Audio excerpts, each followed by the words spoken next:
nós começar com nos campeonato urbano, ela começar já webs. Nós estamos ladrando riba nível na basta alto. Nós logra 6 recordes, de qual 3 individual e 3 em relay. Relay estão 2 de age group e recorde absoluto. Que resumindo, está weekend hopi exitoso, muita gente derechando tempo, tremendo ambiente, schedule está hopi pisa, pero muita gente também lá com de ánimo e também nós me chama danke na nos voluntários, se não é aqui não é possível, que me chamamos danke e se tem interesse para o povo de Aruba que quer ajuda, welcome, nós temos website, não pôr na mesa disponível, nos mestre de ajuda. A ajuda mais grande, a maioria viaja timers lang. Nós temos para cumprir com exigência internacional.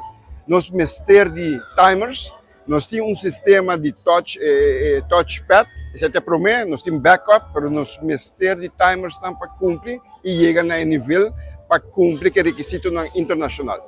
É campeonato que para esta hora assim, para 4 dias, competência está pisar. Pero maneira uma bisagori ânimo está tremendo, e muita gente está looking forward para o campeonato urbano. Passou este é o último campeonato de season de 2024-2025, que me está será aqui para vacância bom merecido. Nós temos grupo que também representa Aruba no exterior. Nós temos no começamento 5 atletas que vai estar na World Championships na Singapore. De qual 4 está em pool e está em open water.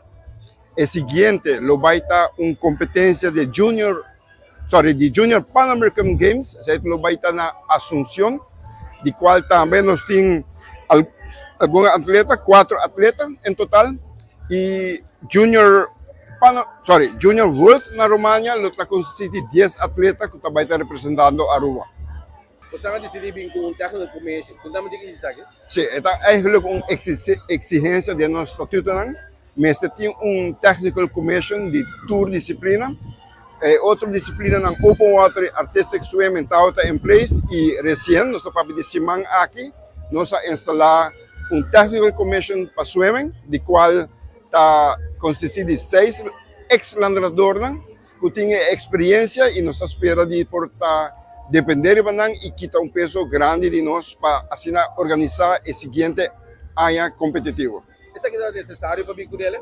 Sim, é algo muito necessário e se você é um profissional para fazer isso aqui, facilita o trabalho de Aruba Aquatics Federation.